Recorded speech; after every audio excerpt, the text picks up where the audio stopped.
Okay, so I'm back here. Um, those of you familiar with the Zastava or Takrevs in general, probably familiar with one similar to this. This,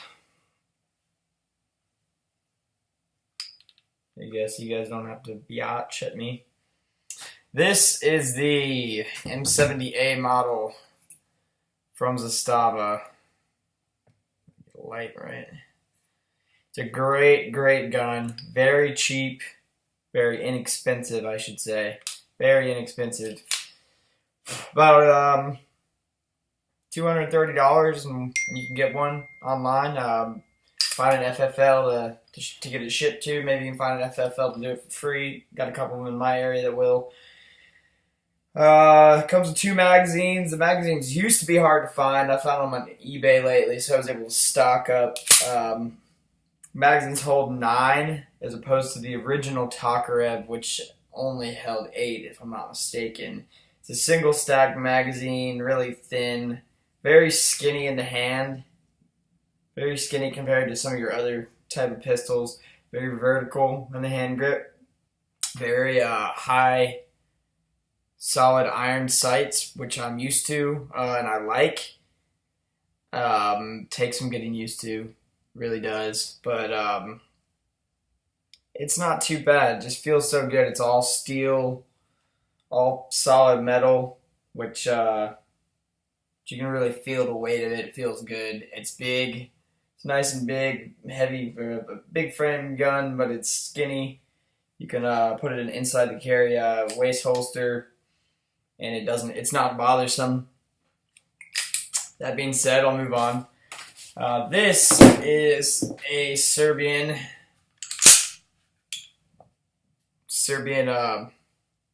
copy of the Sig Sauer 226 .40 caliber.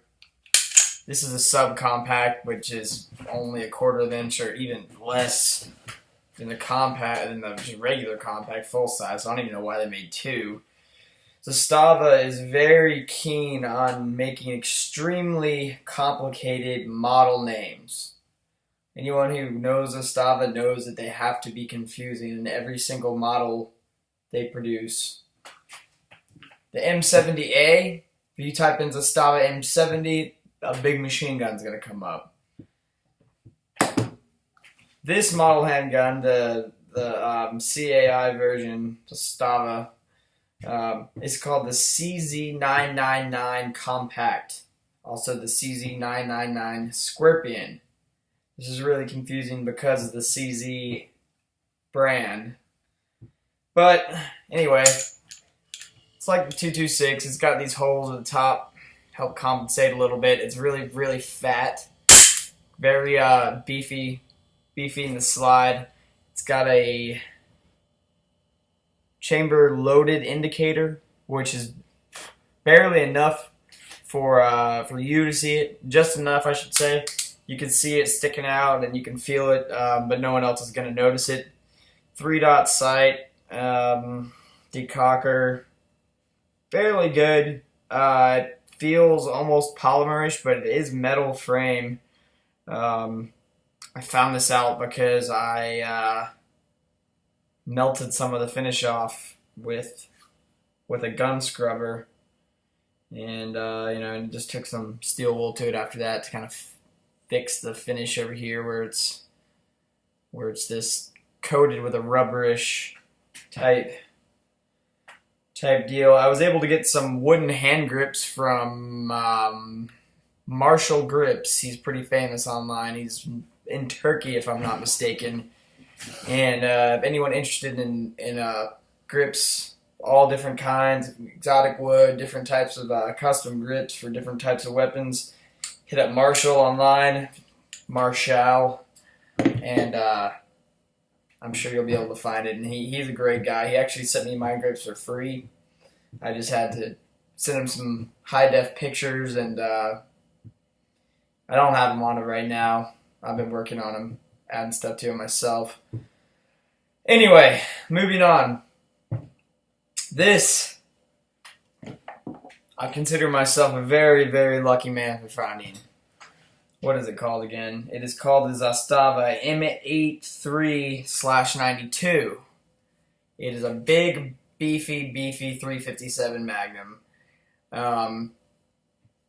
I have the original literature. This was put in a box in 1992 and never opened again, I'm sure. Put in a box, stored somewhere, and I mean, it's in flawless condition, or at least it was when I got it. It's seen some days for sure now. Got numbers, certain couple numbers on the inside of this. Not that that matters. I guess they're not all numbered. It says 746. I guess maybe that might. I don't know. Anyway, supposedly it can shoot 9mm para with the use of a adapter piece, which I'll never find if it does in fact exist. But the owner's manual says 357/9mm parabellum. So no one can tell me about it, and it's very hard to find information about it because it's Serbian. Even with translating websites, I've yet to determine what I would need to shoot it. I wish I had bought two. It was $300. I think it was $300 even, free shipping, free FFL transfer. I wish I bought two.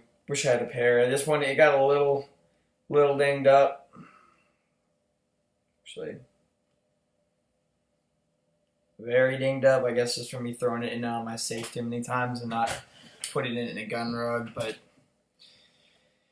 that's me. I'm a tool guy like that. I use it like a monkey wrench, and that's it. So this one is really cool. No one's ever gonna find one for under $400. I'm sure you could find one online for $420 or so. But I was just really fortunate and able to find it from this very obscure website, Dan's Sporting Goods. Maybe it's Dan's Ammo. He doesn't sell much. Sells a lot of ammo, but doesn't sell much along the lines of firearms, or occasionally he'll get Berettas or surplus stuff that he can bring in. I'm really kicking myself from never getting a model 1895 Nagant pistol.